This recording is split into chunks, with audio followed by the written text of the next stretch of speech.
अच्छा जी, सवाल ये है कि अगर अब्बू फौत हो गया हो तो फिर बेटे बेच सकते हैं, यानी ज़मीन के बारे में पूछा जा रहा है।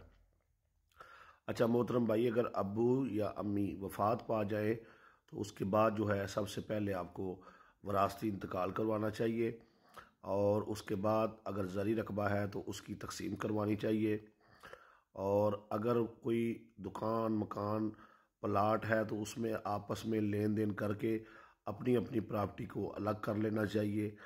अगर कोई मकान है मुश्तरका बेचना चाहते हैं तो सबका मुश्तरका तौर पर मुत्फिक होना ज़रूरी है।